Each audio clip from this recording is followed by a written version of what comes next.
is a Big Facts Network exclusive.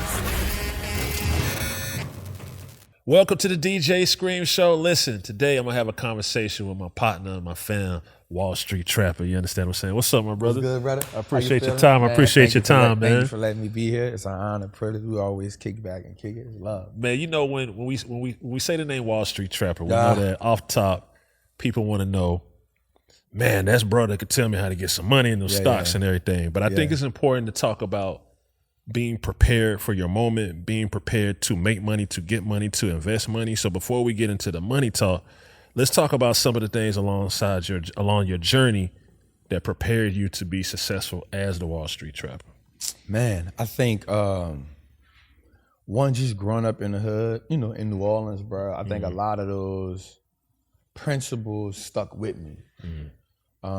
Just that grit, you know, wanting to escape that environment, but really not knowing the way out, but still letting those principles like be the thing that dictate me and guide me until I got to a certain level. So it was like knowing that nobody not gonna give me nothing. Like knowing that success is just a byproduct of like consistency. It's a byproduct of mistakes. It's a byproduct of being able to endure. And I think even on this level, it was if I've already been shot before, if I've already been in prison before, what's the worst thing that could happen? You know what I'm saying? So I felt like if every day I was risking my life, knowing what the outcome could be and accepting that, if I did something that was positive, or if I did something that didn't require that much risk, and the only thing I could lose was a little bread, I was like, all right, let me go all in on this with it. So I think like it was those like building blocks, being in prison for 10 years, you know, just understanding how that hardship was. Is that the toughest thing you ever had to face, that bid? So let me say this. I think the toughest thing I'm facing right now is fighting for my daughter. Custody? Yeah. Yeah. And it's that's tougher than the prison. It's not because I wanted to. Yeah. You know what I'm saying? Speaking nothing bad against my daughter's mom. I think two people can have their own version of how they think something's supposed to go. And until they're able to sit down and talk about it in a mature way, it's just chaotic. You know what I'm saying? Like, I think, so at one point in time, I probably would tell you that prison probably was one of the toughest things I've been through, but it really wasn't because I was 16 when I went. So I really hadn't got into my life like that. You know what I'm saying? I really wasn't as exposed to like what adulthood looked like. I'm 16 for the first couple of years. That shit was like a playground to me. You know what I'm saying? Like I ain't really take it as serious as somebody who was probably 30 or 40. And my mom like, bro, I'm 16, I get home and I'm 26, bro. Like I got a whole lot of life left. You know what I'm saying? But now as a mature man, I'm like, damn, like it's tough fighting for my little one. You know what I'm saying? Like, cause she means so much to me. You know what I'm saying? And it's like, I'll give all this crap up for her. You know what I'm saying? So like not being able to see her every day, not being able to talk to her every day, you know, and still having to be impactful to people and still having to make people money, still having to run a multi-million-dollar business, still having to employ people, still having to go to court for my building, all that while my heart is like, damn, I miss my daughter. You feel what I'm saying? How you protect your sanity in the midst of all that? Man, I probably pray more now than I ever prayed before in my life, bro. You know what I'm saying? I ain't even gonna, like, I prayed a lot when I was in prison once I got to around age 22, once I really got like introduced to God. And then another part of that journey was like once I went through this healing process of understanding like, all right, bro, like you can't carry, like the stuff you've done in the street, like it has now reached its capacity. You know how to evolve into something else. Yep. Like it was good because it helped you get here. The resiliency, the grit, the grind, the way to, but now you got to evolve into something different. But bro, now, man, bro, like some nights I just be crying. You know, bro, like I made a post about my daughter the other day. I probably don't watch the post. The post got like 10,000, 100,000, 200,000 views. I'm probably like 90,000 of the views. Right. You know what I'm saying? Like just going back, watching it you know, like, damn, I miss my little one, bro. And then like, bro, like, why we can't get this right? You know, yo, you got a product you're trying to promote on the DJ Scream Show? Hit us up at info@thedjscreamshow.com. All my entrepreneurs, all my brands out there, you're trying to advertise on the DJ Scream Show. Info@thedjscreamshow.com. Let's get it. And we were just talking before we got into this about with things, whatever it is in life, it's not that you took it for granted the time, or take it for granted the time that you had with her, but it's gonna happen when it's supposed to happen. You know that because you were praying, for man. Sure, I understand, like, but why can't it happen now? For sure. Because the pain I'm going through or the suffering or whatever the case is. But I think that when that moment comes and you're actually, because it will come, you know what I'm saying? For sure. Then it's like, you're going to appreciate it on a whole different level. You dig what I'm saying? I definitely agree with that, man. Like, I think, and I'm surrounded by people like, now, like when I was younger, I prided myself in saying like, ain't nobody had my back. But now, like, I take so much pride in being able to have those few people that I can have those intimate, vulnerable conversation with. Like, I called my partner the other day and I was like, say, bro, like my heart hurting, bro.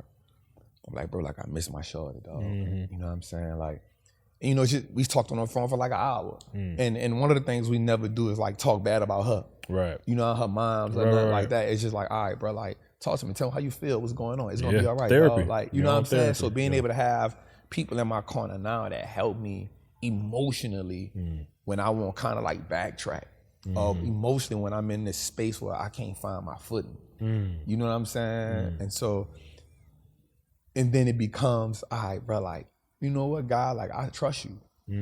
Like, you know, like whatever you want me to learn from this, I'm gonna learn it. And think about trusting God through all the other hardships. And that, so I always tell people this one thing, man. My resume with God is horrible, but His resume with me is impeccable. I like that. You know what I'm saying? I like that. Like, I like that. I done fell short so many times. I'm the F up here. You're right.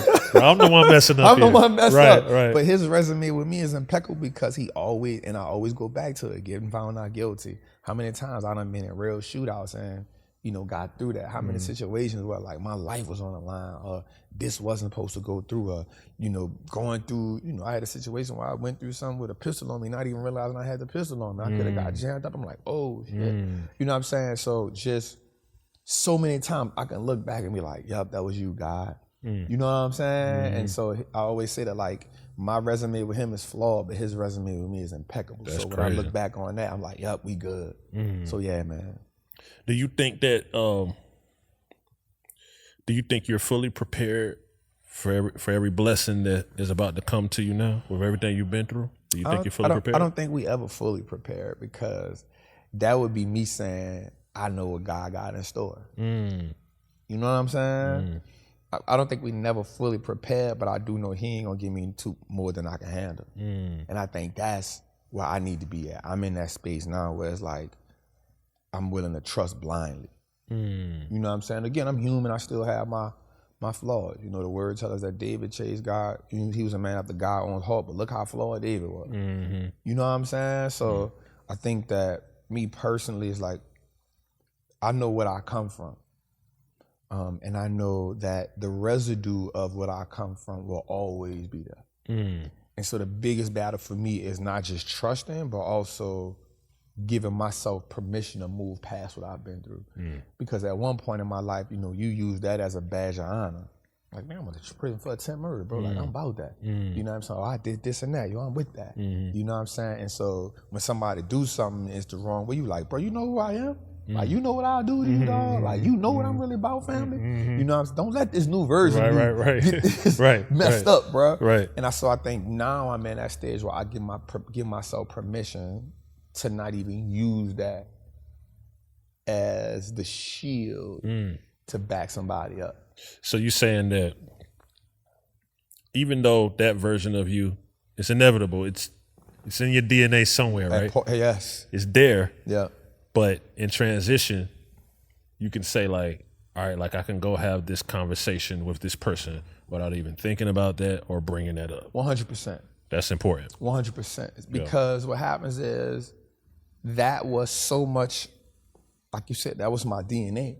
You know what I'm saying? Like it's the thing that you lean on, especially when again, when you did a little bid for it and it's on record that you did that. It ain't like I'm just making this story up or, it's like, yeah, that's on record for me. And so you like, I can lean on that. I know how to regulate a situation. You know what I'm saying? But then as you grow, and then you use that, you walk in the room, you with your homies and 3 or 4 of them get down like that, or you go somewhere. So you kind of had this bravado about yourself that that you almost willing to do something that that probably, 6 out of 10 people not willing to do.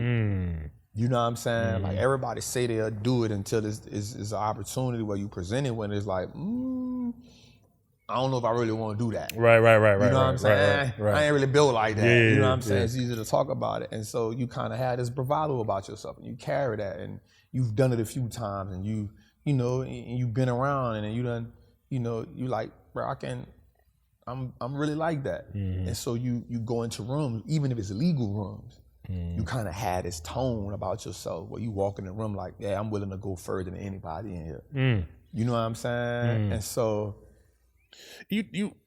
how much of that is, well, let me ask this first. How do we stop the cycle of that? Because you're not fully a man. You said you went to your stuff when you were a teenager, right? And then when you're a teenager, your mindset is not, let me figure out stocks or investments or this, then. Your mindset is whatever's around you, whatever's in front of you. Yeah. I'm on whatever they on. Yeah. But how do we, particularly in our culture, in our race, how do you think we shift that the best we can? Not to say it'll be perfect, but how do we shift that? Because there's so much opportunity out here, especially now, and there's so many other options rather than run into something that could potentially leave a stain on you that you can't get off. Yeah. I think it's about the people who've been through it, right? So I think one of the things we lack in our community, and it's growing right now, is those male figures who represent strength, power, God, that's willing to like anchor down and be the representation. So, and I'll just give you an example, and it's not calling nobody out or nothing like that. It's just, we got people, so I use myself as a version of, so not too long ago I had a situation and I had to ask myself, if I do this situation publicly the way that I know how I feel in my heart, then I give the dudes who still in the street who look up to me, if I handle this wrong, I give them permission to go back. So you're taking accountability 100%. as a role model 100%. and a leader. Yeah, so we need people who have been through it to step up and say, hey, bro, that ain't it. So even when I look at like Bank, say that for example, like I see some of the conversations Bank be having, he be like, nah, bro, that ain't it. Without even having to be overtly religious or without having to be overtly going into God. See, like we don't gotta overtly do that, right? But let's speak some on their language, like, nah, bro, I was that, especially when people know you for that. So I think one of the things that we can do is like OGs and dudes who really been through it, we gotta be the voice to tell like the younger generation, like, nah, bro, like that ain't really it. What about the ones that don't listen? Well, they gonna always be them. And then here's what I've learned about the ones that don't listen. When you put them on an island by themselves, because it's all about being a part of something, right? We all, like all of us want to be a part of something. Even if you're a leader, you want to lead people to do something. So what happens is, if you got somebody that ain't listening, but he ain't listening and that person by themselves, they gonna conform. They gonna conform because we ain't meant to be by ourselves. We do things to influence others. So when the people you influence say, bro, I ain't really much on that, you tripping. But you gotta do that by yourself. After a time, you be like, well, you know what? Like, damn, I don't, man, what y'all on, bro? You know what I'm saying? Like, so the more we focus on like helping, like the one attitude we can't have is, man, them young niggas don't want to hear nothing. Can't have that attitude because we was once that. You know what I'm saying? But if you say, all right, bro, let me show you something different. That's why I like the market so much, because it reminds me so much of the streets. Yeah. You know what I'm saying? Yeah. So that's always my language to them. Like, bro, like this is just like the street, bro. Like, watch this. You know, instead of flipping the pack, you flipping the stock. You know what I'm saying? You know what I'm saying? Like, instead of somebody coming kicking your door, hey, the people might just hit y'all a little bread. You know what I'm saying? They might run your shit. Yeah. So it's being able to connect what they've been through to this new thing, right? And it becomes the resemblance. So I think that's it, man. I think we got to pour more into them and let them know what we've been through. And I'll just be honest with you, bro. Like, ain't nothing like the crack era, bro. Right. It's a hell of an era, right, bro. right, you right, know right. what I'm saying? It's documented. Yeah, bro. That crack era was treacherous, bro. Yeah, Like, and I'm gonna be real. I don't see that. Mm. I don't see that like that right now. You know what I'm saying? Like, You don't think the crack era, man? Hold on now. Man, come on. We talking 88. We talking 88, 89, Yeah. 90. Bro, 91, 92. Bro, that era was all over the world. That era was treacherous. Let me tell you, Trap, the cloud era is boxing with the crack. But here's what I mean though. Yes, but think about how damaging that crack. We still see the Generational. Exactly. For sure. So what I mean by that is when we survive that era of damage, right? That is historically the era that era set Black and brown Americans back generationally, bro. You saying that's like our almost African American Holocaust? That was the era, bro, that killed us. So we've still managed to, like, okay, how do we fight through this? Right? So now coming through that era, like, they don't have to deal with that right now. Right now, they got to deal with stuff like, they got social media, and don't get me wrong, that's crazy, right? But the damage that did to families, fathers, that led to mass incarceration. That led to 3 strikes you out. That led to Black women. It was a horrible era. And so we have so much trauma from that we can teach from, because look at us now. Right? So we can teach from that era. Now, of course, we still learning the social media, what they got going on, but we got so much to teach them from real life instances and real life stuff. The stuff they have to know not even real. Yeah. It's not even real. Yeah. No, you're right. You feel me? So I just think that we have so many leaders, and that's what we have to do especially as Black men, bro. Like, we have to be willing to stand 10 toes down and say, bro, like, being a shooter ain't it. You know what I'm saying? Like, being a shooter ain't it, bro. Them white folks trying to get rid of you for a long time. They gonna get rid of you. They gonna succeed at getting rid of you. You know what I'm saying? And then when you do that, who do you leave?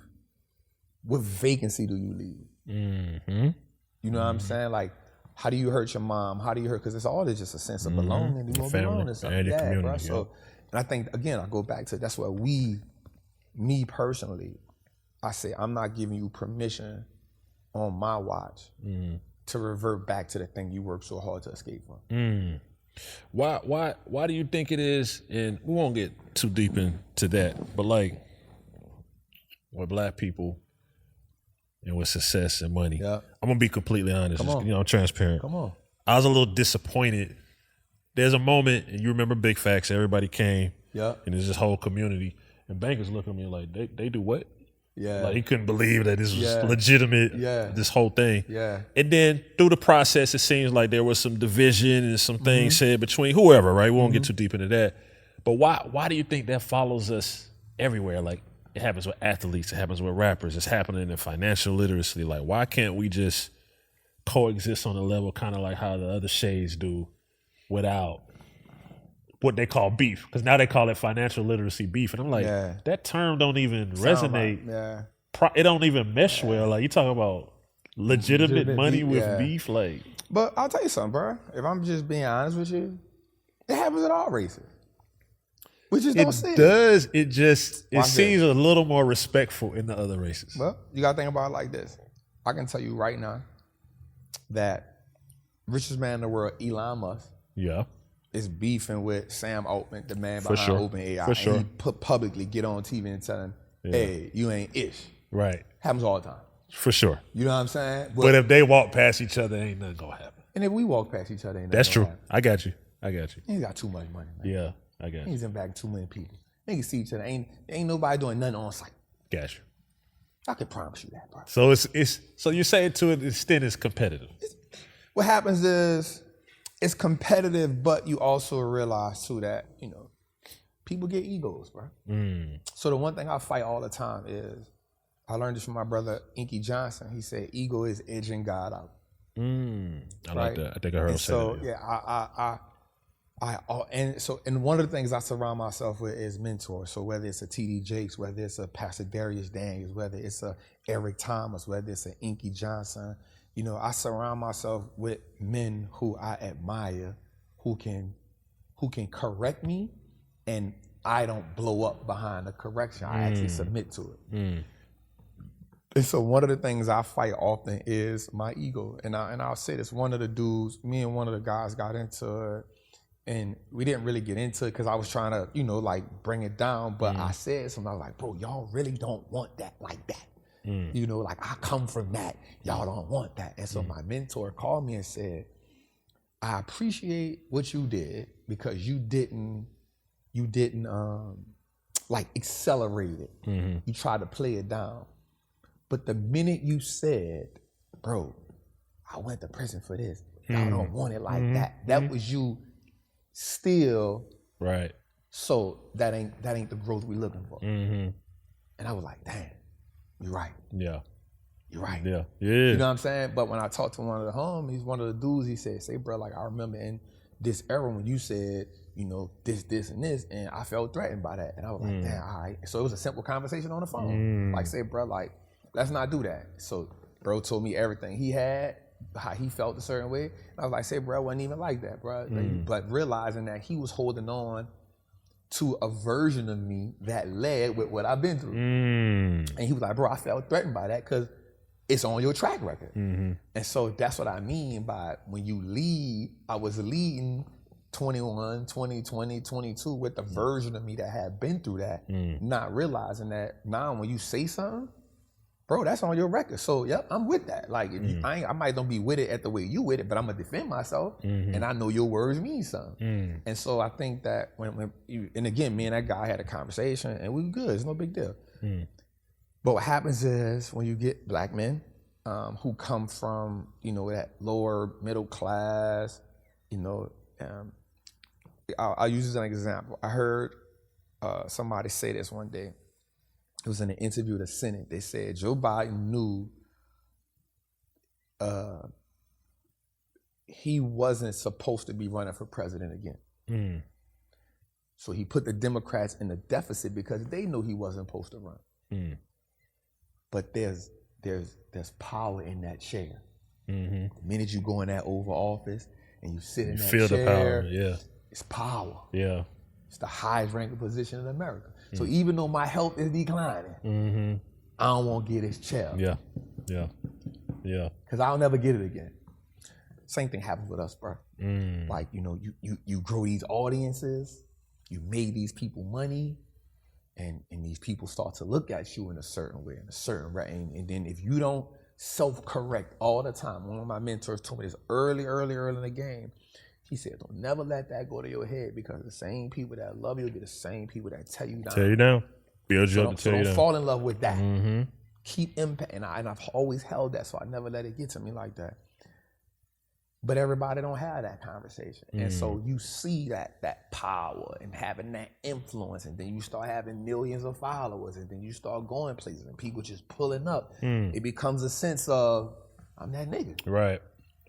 And then you start acting out of character. And then when you don't have nobody to tell you that you acting out of character, because what happens is same thing in the street. Like when a dude who you know not about that life, some kind of way come up on the plug, and he the one with the money now, he the one with the work now, guess what? Everybody start buying out to him. They start letting him have his way until you get somebody be like, man, I'm about to off that boy. He ain't even built like that.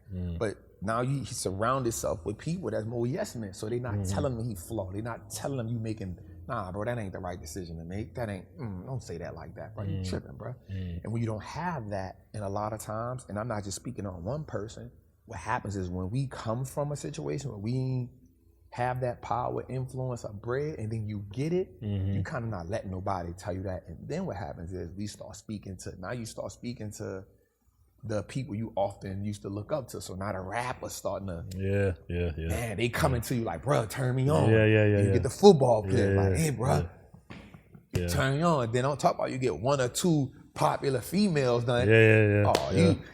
You out of here. You out of here. You out of here. You know, and if you don't have nothing to bring you back down, Yeah. You operating in that. So now you start. Isn't it real quick? Is it important? Because I got for sure probably people, but 2 people for sure.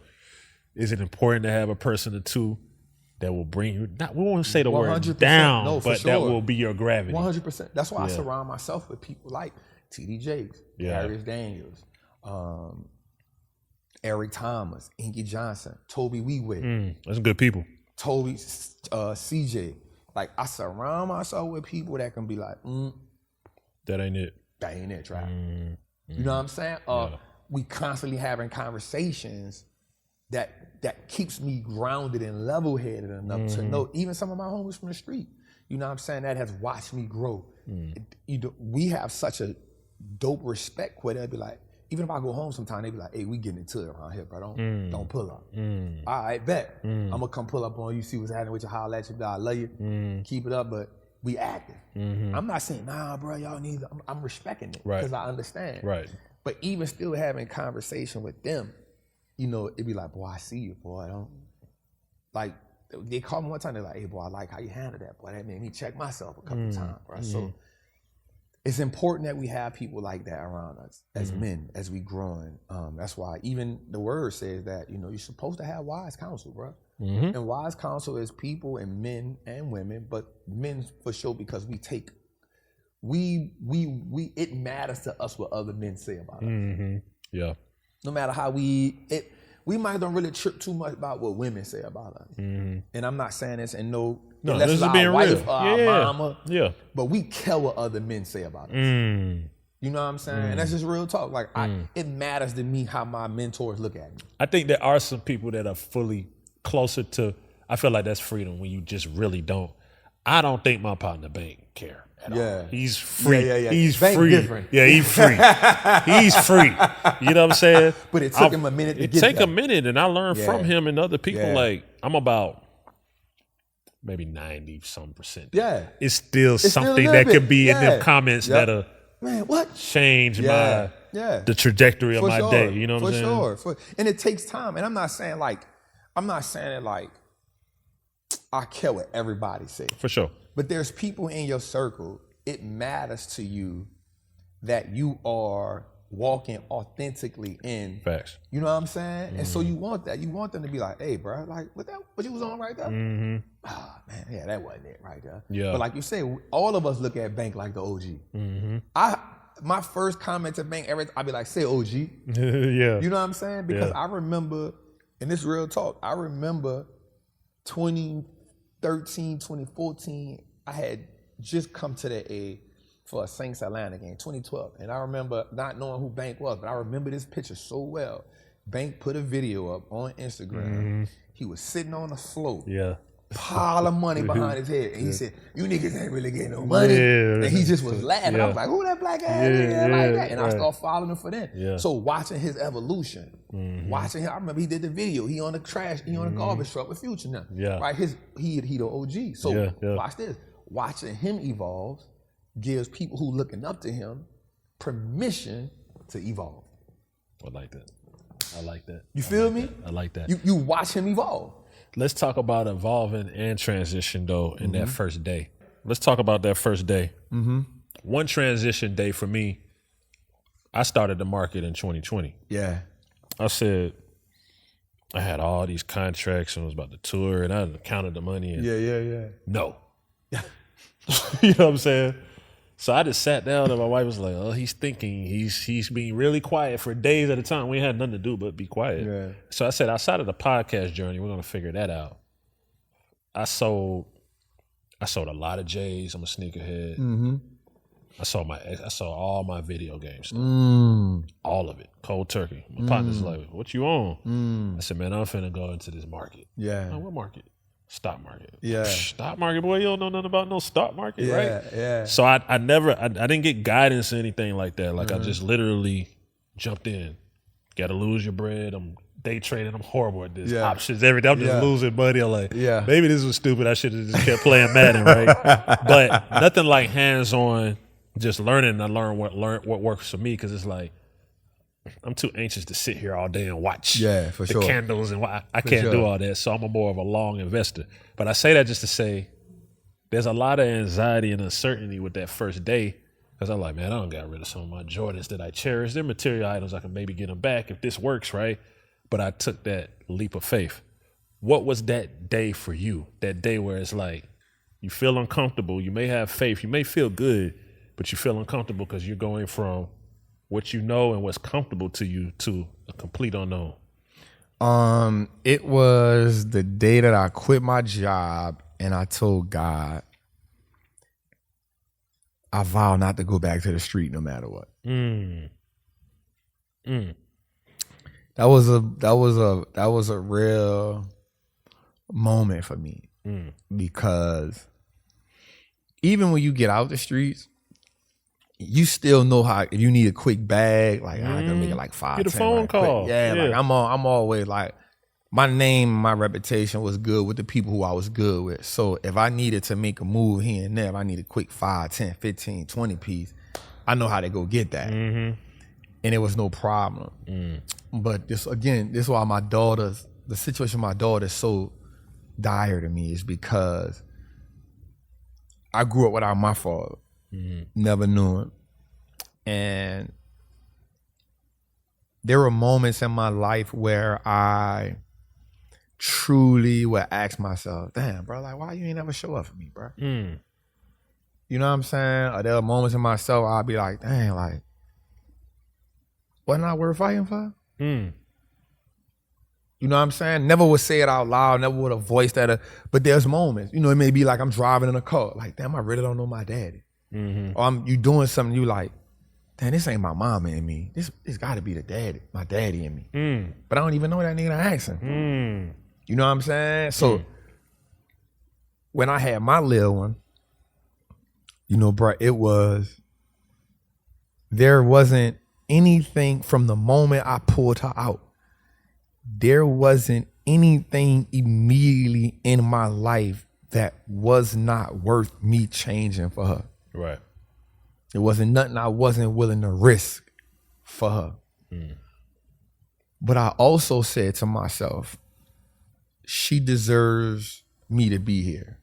And so I always say, if you in the streets and you saying you do this to feed your kids, you lying and you being selfish. You being selfish because if you in the streets and you doing that for your kids, what happens when you get caught? Right.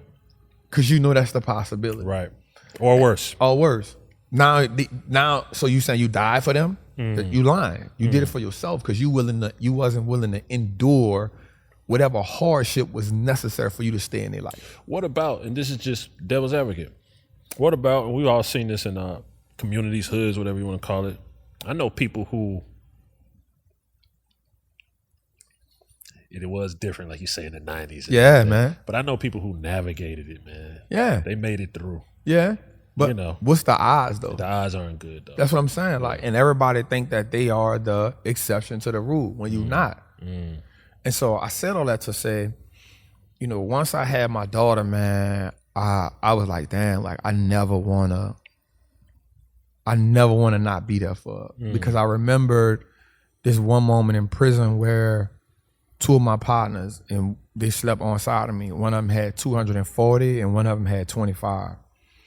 And it's crazy because they both came from the visiting shit the same day and they both had the same kind of like demeanor. And I was like, bro, what's wrong? And both of them they had kids right before they came to prison. Like they wasn't even a year old. And both of them had the same like epiphany, and it was, another nigga gonna raise my child, dog. Another nigga get to put their rules and regulations and mindset and perspective in my little one. I was like, damn. That's the worst part, right? I was like, damn. That's like the worst part of it all. God damn. Yeah. Like, but I don't think that I felt it, but when I had my daughter, bro, immediately, like that was the thing that kind of hit my head, like, yo, like, if I don't get up out of this, it's a good chance that somebody else gonna get to put their rules, regulations in my blood. Nah. And naturally she would have to love that person. Like my father. Yeah. Like, nah. So I remember I had just moved back from the A. I had moved back to New Orleans, and I was working in a power plant. And I was like, bro, like, I'm tired of this. And I did it to get closer to my little one, you dig?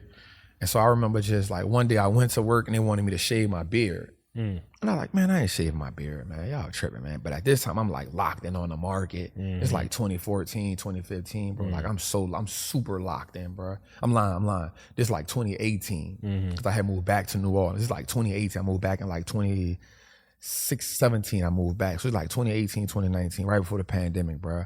And I quit my job. Dog. And I was like, God, I'm all in on this stock. I'm all in on the market. And I said,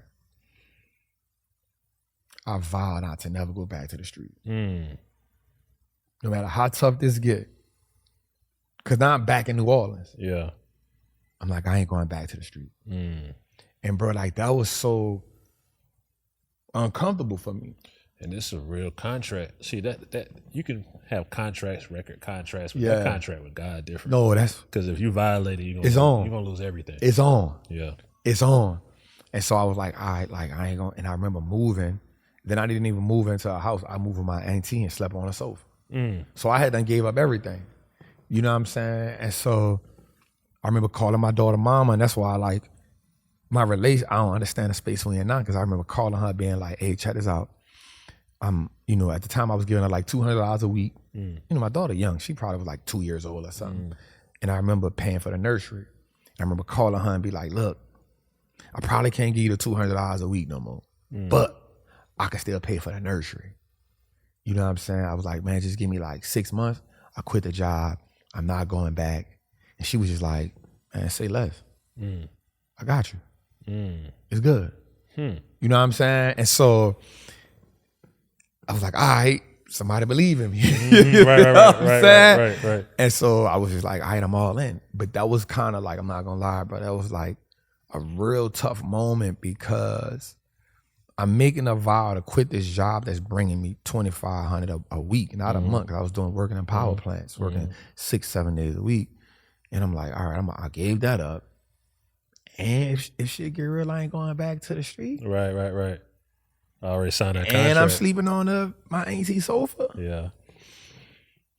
It's tough. Yeah. You know what I'm saying? So that was, for me, that was the most, that was one of the most all in, but one of the most scariest moments as far as just risking it all on yourself. Because now I've signed a contract that I cannot revert to the thing that I know. You know what I'm saying? Major consequences. Yeah. So that was a moment for me, bro. Yeah. That was a moment. What was that first one? Now that we get to have a little fun stock talk. Yeah. What was that first one that hit? That first ticker. The first one that really hit for me, that really like turned me up, was this was maybe 2019, 2020. Elon Musk goes on a Joe Rogan show.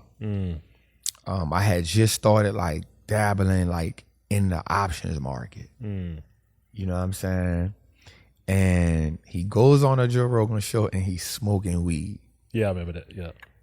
And I had just got into options, and I just knew in my head that was going to send Teslas down. That was my first time making like 20K in probably like a day. Like he did that interview, and then that market opened up, that stock just fell. I was like, I ain't going nowhere now. Yeah. That was one of the ones that really like, I was like, oh, this it. This it. Because before then I was just like really heavy on the buy and hold. Yeah. I would like gamble inside it. Like you say, you know, you first start, like, let me put some of that money right here. I ain't tripping. Let me put some. So you trying to do the trading thing, but trading is a different beast. Way different. Trading is a different beast. So I was heavy on the buy and hold. But even in that play, I'm not even gonna say I knew it. It was luck. It was, I just know how the market moves. Right. I just know that you a CEO and you on the show smoking a spliff. Like that don't go well with with your brand. That don't go well with the brand. That's why you feel like now. I did all right this year. He's a little harder to navigate, but like with our commander in chief, it's kind of the same thing. Yeah. Here are these tariffs. Plummet. Yeah. Well, you know these tariffs ain't gonna last forever. Yeah. So is it the same thing now, kind of like in the space they're in where it's easier to navigate? I think the market is just eating once you understand that, like the market is all human emotion.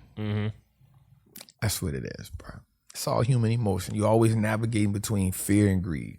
You're always navigating between optimism and pessimism.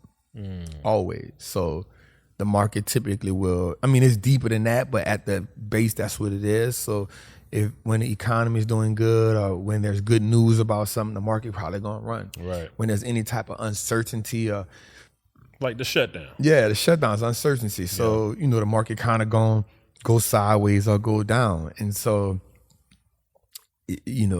but the one thing I will say about, the president now is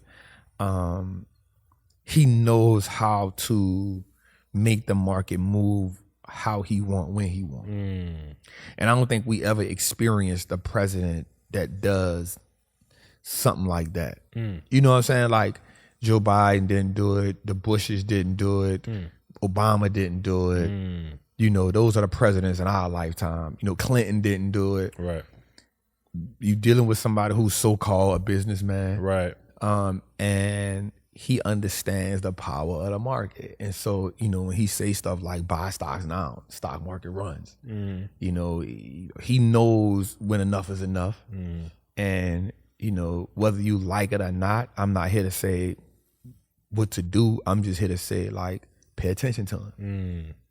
If you're going to be in the market these next 4 years, he's somebody you need to pay attention to. Yeah, you can't ignore him. You can't ignore him. Love him or hate him. Love him or hate him. Like, he going to be the reason your money go up or down. And you need to pay real close attention to him. When he got to speak, you need to be front line and center. You know what I'm saying? Because he is one tweet away from losing you everything, and he's one tweet away from making you everything. You know what I'm saying? In December, in February, March, April, shit, he hit me for 1.5 with that tariff talk. And listen, you put them posts up gracefully.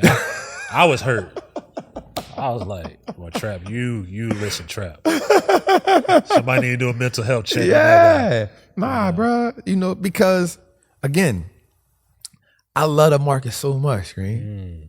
You found what you love. Man, I love this, man. Yeah. Like, I love this probably like Mike and Kobe love basketball, bro. Like, I love it like that. Like, it ain't just about, oh, man, no, bro, I love this. Like, my director of operations came to me one day and he said, bro, why you do this? I said, huh? He said, bro, you make enough money in the market. Like, you don't have to have the overhead. Right. Like, you could be sitting in your house, I was like, man, I love it so much. People supposed to know this. And that became the second love. Like, you missing out. You know what I'm saying? Like, you missing out. You missing out on a game that can change your life, like, in a matter of years. Like, and I'm not even talking like 10, 20 years. I'm talking like couple years, 1 to 3 years. Yeah, not real. We did an event the other day, bro. We had over 50 six-figure earners get on the stage. There's people that ain't. Yeah, nah. We had 4 7-figure earners get on the stage, bro, from the market. You got to be in it to win it, man. Yeah. I wish there's a lot of wishes. Yeah. You know what I'm saying? But like I said, 2020 was when I started dibbling and dabbling. I say there's some free game, right? So a person has a phone. Yeah. Street person, nurse, teacher, doctor, whatever their walk of life is, right? And they're looking at their phone and they're saying, today is my transition day. Yeah. I'm about to jump in this market. Yeah. What's some gems you'll give them? What should they do? Give them a little free game. Oh, for sure. So I think the first thing you say yourself is, I need to buy. So the first thing is, I would look at like the S&P 500 just out the gate. And the reason why is because that investment allows me to allow my money to grow for me. How much do you need? How much do you think someone needs? Because that's the question I always get. Yeah. Bro, how much I need to open the E-Trade? Yeah. You don't need anything to open your E-Trade. You don't need anything. So obviously, I always say that everybody's financial position is different. So the first thing you ask yourself is, how much of this can I afford? And it's not a cliche question. Answer, but it's the truth. Yeah. Like, what can I put in here that won't affect me if it's gone? You gotta be willing to take that risk. You got to be willing to take the risk. And here's what we know: we know a lot about being broke, but we don't know a lot about being wealthy. So we can't let what we know about being broke keep us from being wealthy. There's a loophole too, though, Trap. Talk to me. The loophole is, I have a great accountant, much love to him. The loophole is when he told me you can't really lose money in the market because that loss, capital loss, goes towards your taxes. It's not dollar for dollar. 100%. But what I'm saying is it's not a complete loss if you lose. See, if you go to the casino and you lose, it's over. It's zero-sum game. You see what I'm saying? Yeah. Or let's say you lose for 2 years. Yeah. Because I ain't gonna lie, the first 2 years was tough. Yeah. But I was able, when I started to figure it out, these capital gains are being offset by these losses. So that's what, first we look at it as I tell you, don't nobody should go all in. No, please don't. Because the market don't have no feelings. It'll take your rent money, it'll take your mortgage money, and it don't care. Yeah. So I always say start off with what you can afford to lose. And that may sound like a tough statement. It's the truth. Like, what you mean? I ain't willing to lose nothing. Well, if you're not willing to lose nothing, you'll always be where you are. That's in any investment. You always stay where you are. Yeah. What I will say also is the market rewards the person who can see long term. So if you can have an outlook, and that's one of the things that helped me. I was always willing to see my future self. Right? Like what I want to be in the future. And so if we can invest in one, where do you see the future going? So I used to be the person that said, invest in what you know, but that don't mean it's a good investment. What I will say is invest in who you see leading the future. Gotcha. So when you think about technology, who do you see leading the future? You see Tesla leading the future. You see NVIDIA leading the future. You see Google pushing the future. You see, you know that as we get into technology, what's going to be needed? Cybersecurity. But what if I guess the conversation is you miss when NVIDIA was affordable per se to the average person. Like how do you make profit? Like what's NVIDIA trading at, what is it? 190 right now. They did a split? Okay. Did a split last year. And we were talking about that online too. Like, I can't wait for this Netflix. Yeah. Right? I can't wait. I can't It's probably wait. going to be $100 too, bro. Yeah. It's going to be $110. But that's it. So I think that one of the things that we should do is, again, when we see that leading the future and we say, okay, what's affordable? We got to ask ourselves this question here. When people always say, man, the average person can't afford this. And I say, I beg to differ. You find the money for what you want to buy. Bingo. Yeah. Bingo. No, that's facts.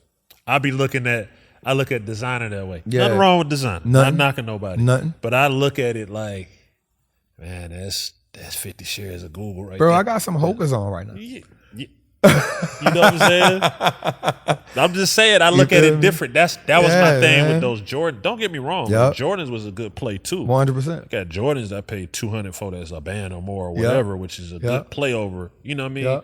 But something that I won't say more tangible, but something that I just can kind of follow and it moves a different way. Is like you can find the money. You can find you a nick to get in the stock market. That's it, or bro. 2,500. That's how whatever. I feel. That's how I feel. I feel like we use our lack of knowledge as a crutch to not evolve. Yes, I agree.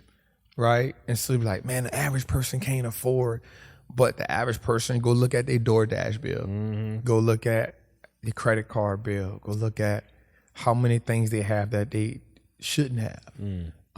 Those things all become depreciating assets that you use not so much. That wasn't even disposable income that you use it to get on. It's the difference when you have disposable income and you buying stuff that, but when you using money, you know you got a tight financial situation, then what you should be doing is eliminating the things that you don't need. And then however tight that budget is, you start saying, hey, let me build it slowly but surely. The biggest thing that hurts people too is because they won't get rich overnight. Yep. And I don't know where that mindset come from.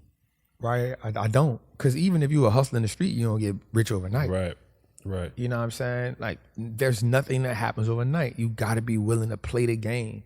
And I always tell my people that you got to be willing to lose 1,000 to make 10,000. You got to be willing to lose 100,000 to make $1 million. There you go. You got to be willing to lose $1 million to make 10 million. Yep. And the proof is in the pudding, because from those losses, it makes you reflect and learn something, and then you come back and you be better.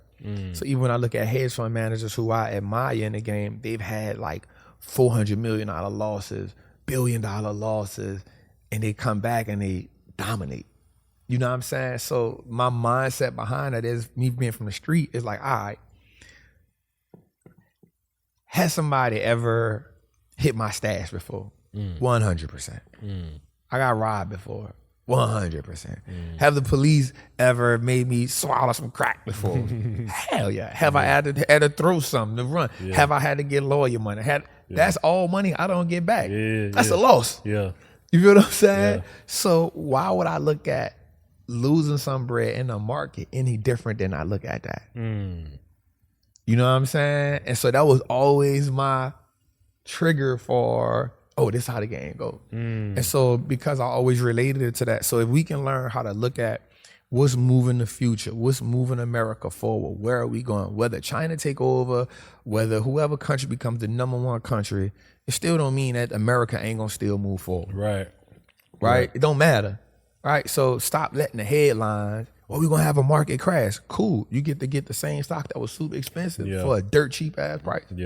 Right? So it's looking at it from that perspective, saying, all right, how do I now? First thing is, how do I just beat what I'm putting in my savings account? But I'm only getting 0.02%. Right. All right, well, the market do 8% a year. Even an investment in the market every year beats my savings account. Especially I'm with growing some my dividends money. and all that. I'm growing my money. Right. And if the overall goal is to keep growing our money, if the overall goal is to keep building wealth, the one thing I know that is the biggest drug in the world is progress. Progress is a dopamine release like none other. You know what I'm saying? You know what I'm saying? So once you start seeing, damn, my money really growing for me. Wait a minute. You think in this space you should diversify that portfolio between stocks and crypto? I think you should have crypto. You know why? Because we see, even if you didn't believe it before, you got a president for 4 years that's pushing it. Like, that's what I'm telling people. Like, it don't matter how you feel about it. What we got to do, bro, and this is hard for people to do, you got to take your emotions out. It's a hard thing. You feel me? Like, bro, like, I don't care, bro. All right, yep, he probably be on the Epstein list or whatever. So what, bro? Like, bro, that ain't gonna change my life. We can't control that. That ain't gonna change my life. How we personally feel about it, that's one thing. I don't care. And you can have your personal feelings, but when it comes to, you're right, like, getting to the money. But the market don't have emotions. It don't, bro. It don't. It's gonna close at the same time every day. That's what it's gonna do. Open the same time. It's gonna do it, bro. It's gonna print money. It's gonna take money. This is the market. This is it. So we gotta put our emotions on the side and say, all right, bro, like, do I think this person is ethical or whatever, bro? Like, all right, cool. I always say this. Once you make your political vote, you've done your civic duty. Get back to the money. Because it is what it is.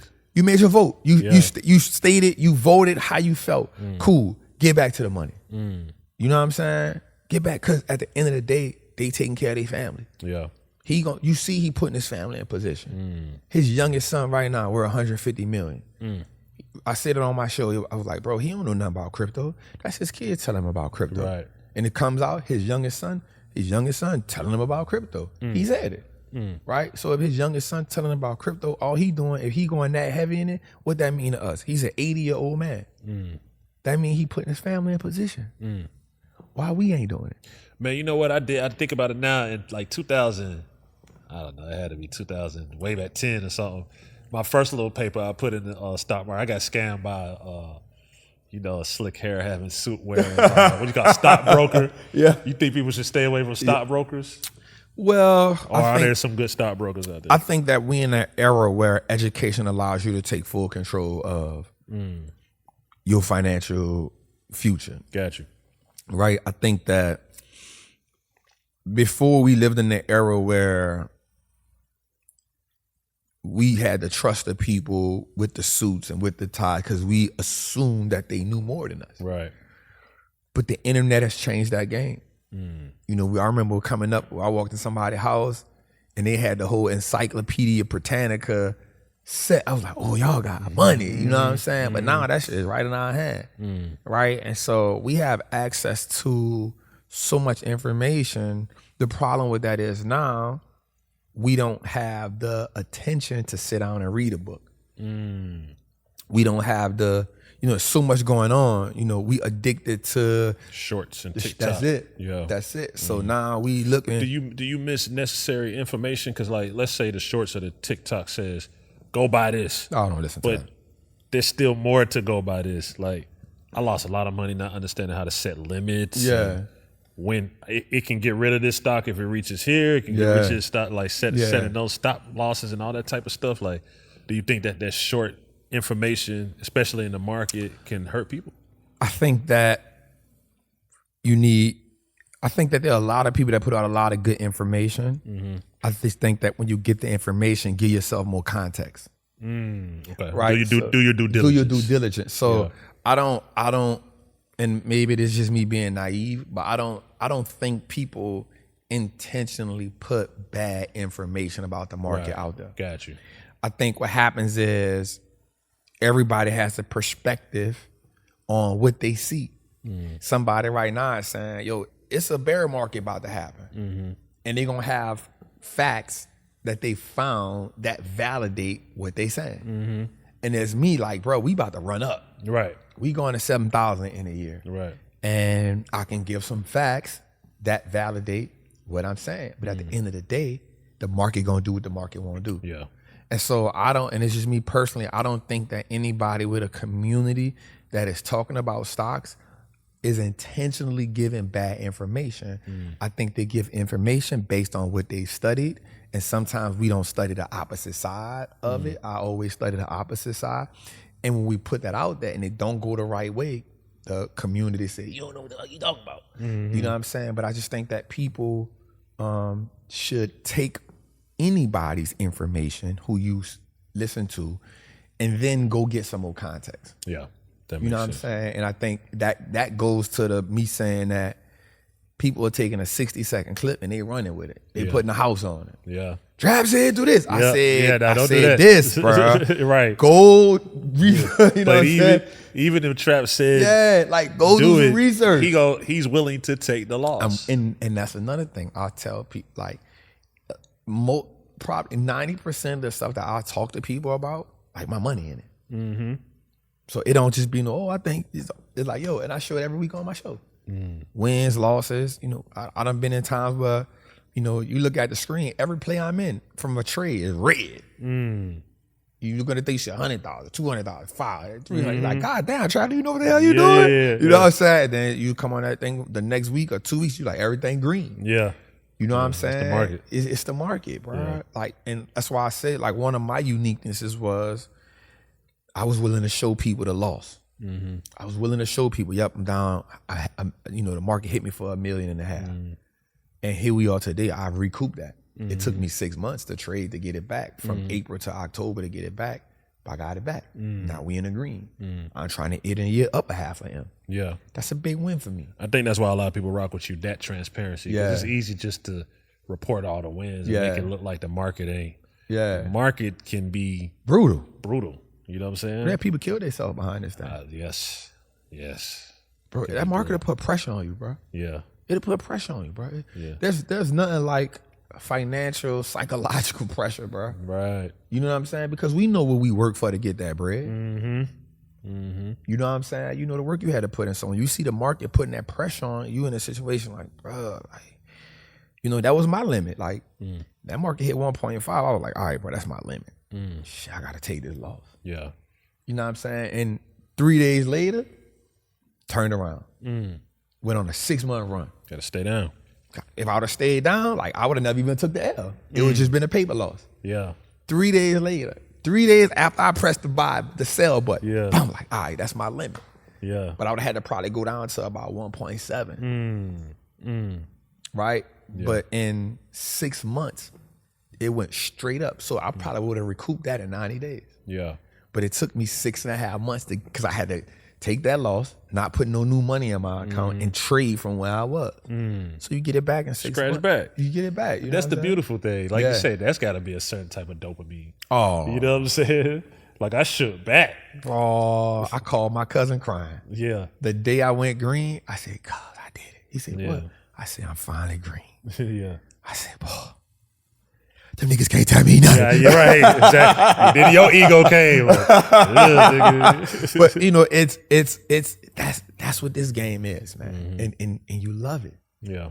That's why I say I probably love this, you know, I love this like Mike and Kobe love the game. I love this like, you know, a football player that's locked in. I love it like that, bro. I read the books. I go find them hedge fund managers and pay them to teach me. And, you know, I do that, bro. Because the fastest way to succeed at something is to go find somebody who's done more than you at a high level and go pay them to teach you. I'm gonna ask you 2 questions before I let you ride, man. First, we'll get right back to the stocks, but I want to say, as someone from New Orleans, right? Yes, sir. When you sat on your couch that Saturday Come night on. and had to watch Come on. No Limit in Cash Money. Come on. How did you do it? What did you do it? Just keep it real. Like, who was you pulling for? How did it turn out? How do you feel about the whole thing? Yeah. As someone who is from New Orleans. Yeah, born and raised. I think people from New Orleans look at the whole thing as a win. Don't do that. The culture wants. No. Listen to me.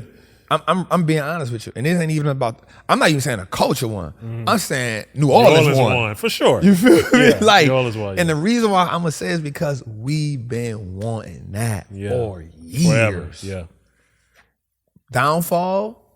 It shouldn't have been in Vegas. Yeah, you think it should have been in New Orleans? 100%. Here's why.